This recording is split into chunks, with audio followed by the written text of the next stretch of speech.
Silent Hill, a town shrouded in mist, whispers and memories better left untouched. I used to think places like this were only the work of storytellers, novelists like, for example, Kafka, Dostoevsky. But the domain of dreams or perhaps the nightmares do exist. Now I walk its streets and it feels real, too real. This place breathes. Not in the way that living things do, but in the way memories do. Quiet, persistent, and suffocating.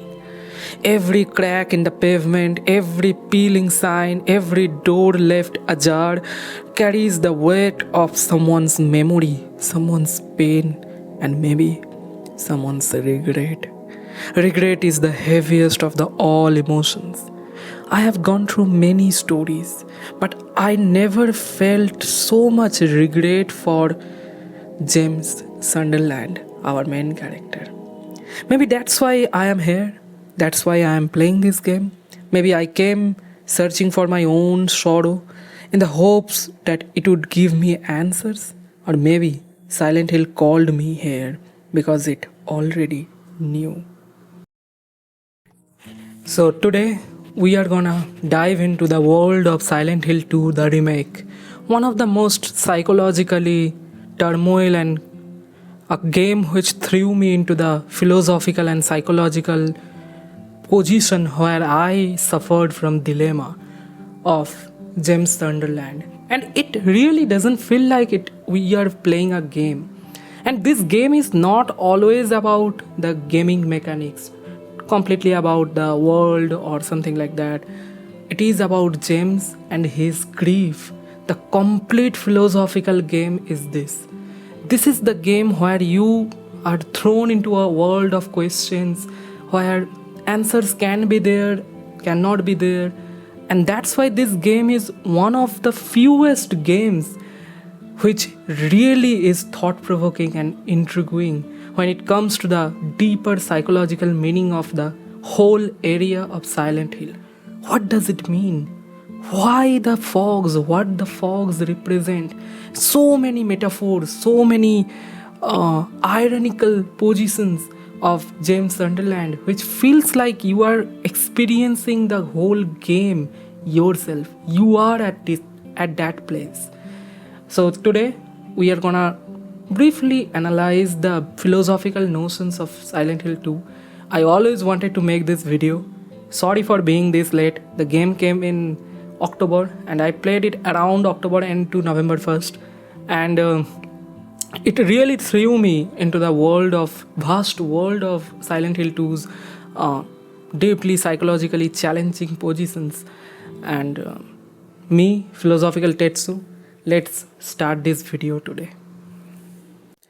There's a kind of beauty in the desolation of Silent Hill, isn't there?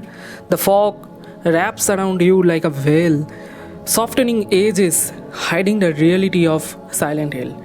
It is as if the town is mourning itself, its former life, its former people. And if you know the real history of Silent Hill, it do exist in the reality as well. You just go and Google yourself. I will not be spoiling your experience. Yet, everything feels more alive. The Silent Hill hums with something ancient and broken, a melody composed of rusty chains, distant echoes, and a fainted whisper of a woman's voice. Now, who is this woman?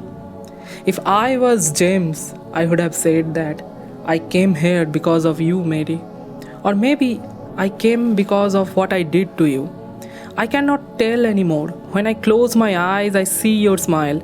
It used to be enough for me to keep going, to believe in better days. You were my hope, Mary. But now that smile feels like a mockery. How could I deserve it after everything what I did to you? Now, James is such a person, I feel like he is more like us. He is just among those main characters who doesn't feel like a main character. He is just like a NPC. You, me, everyone. We feel like we are the main characters of our world. But no. When we really come to the real world, It feels like we are just among the other people of the society. And people, everyone in the society carries their own guilt. They say grief fades with time, but they don't tell you about a guilt that lingers.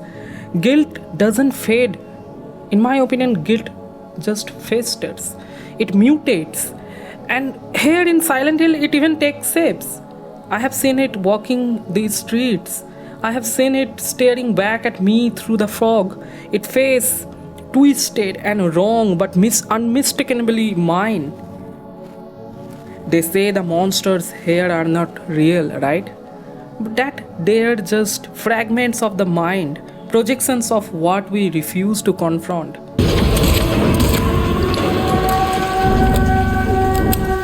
Pyramid Head. Its name that feels too human for something so inhuman. And yet, there's something hauntingly familiar about it.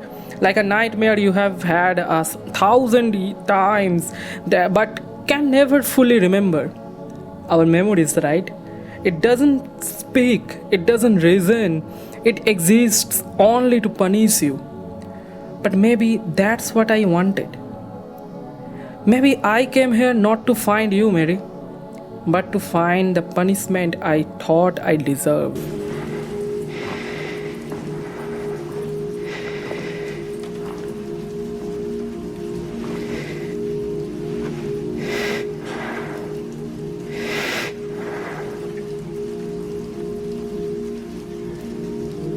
Mary?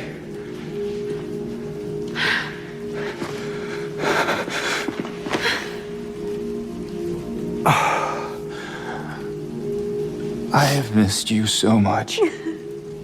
After all, isn't that what love is? A willingness to endure, to suffer, to sacrifice. But what happens when love turns into something else, something darker, something selfish? This is the point of Silent Hill 2. Silent Hill 2 shows you that selfishness is in innate human nature. Humans try to survive psychologically by selfishness. And that is the point when humans understand that Silent Hill 2 is the place which punishes human selfishness. It doesn't give you a hope for second chance. Second chances are something which are rare. You have to try for it, and there is no guarantee for it. And this is the duality of hope. Hope is fleeting. Hope can be given by anyone, but the reality is, hope is very tough to attain.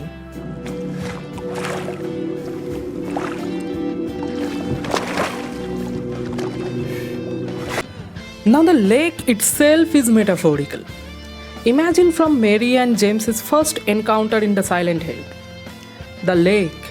This lake used to be a special place for peace for both. But now it feels like the lake is staring back at James, judging him. Its surface is too calm, too quiet, like it's hiding something beneath. I wonder if Mary ever knew what James was capable of. If Mary could have seen the darkness in James, would she have loved her all the same? Or would she have turned away like James did when things got hard?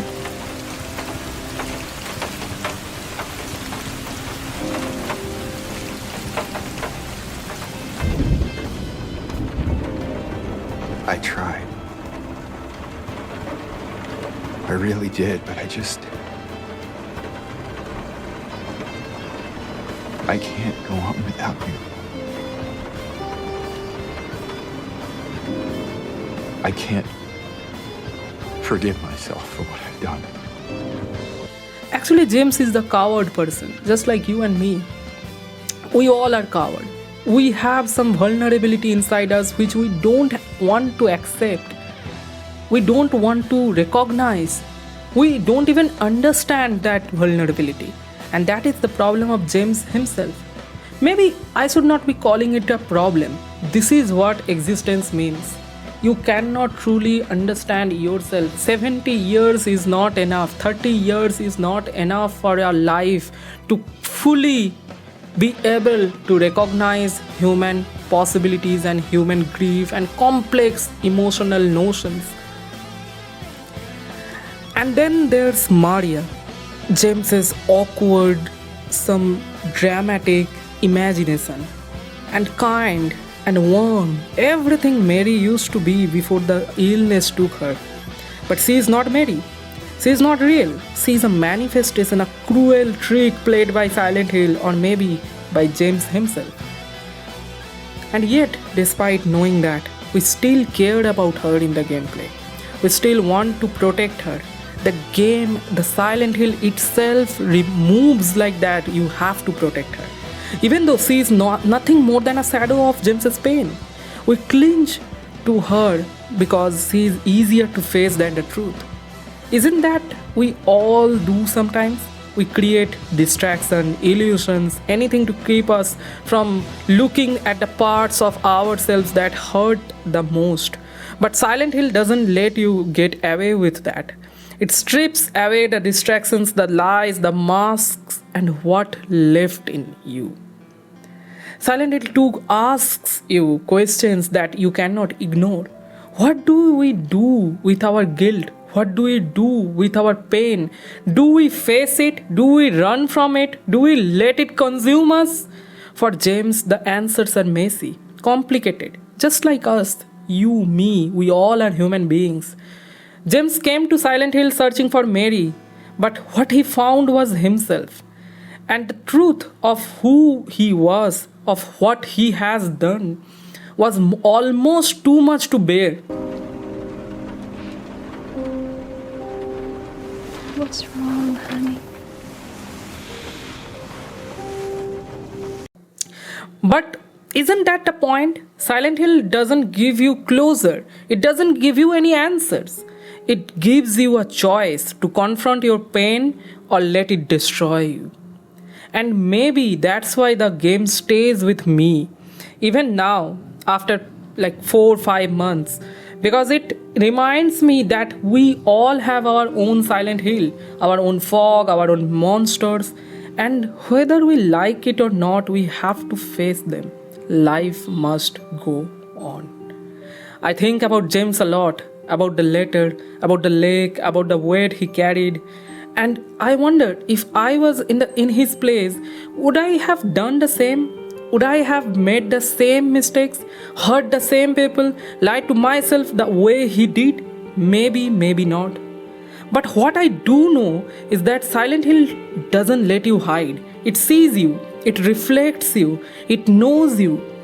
And whether you are ready or not, it forces you to confront the truth of who you are. That's what Silent Hill 2 is so much powerful.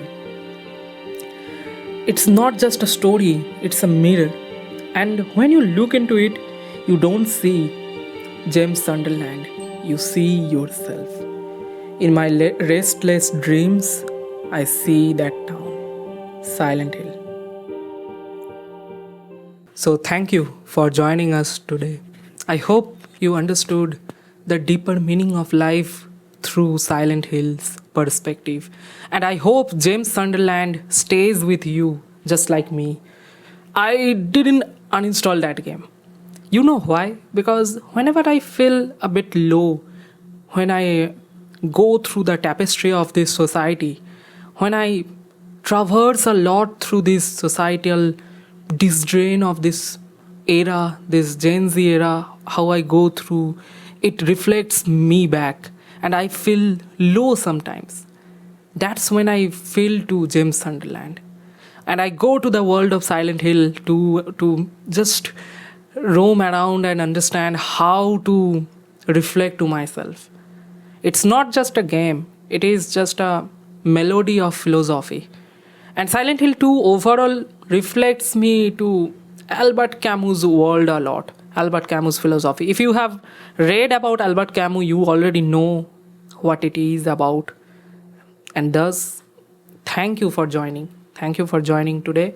I hope you enjoyed this episode, and we'll be making such content very frequently in the future. And best of luck to you. Bye for now.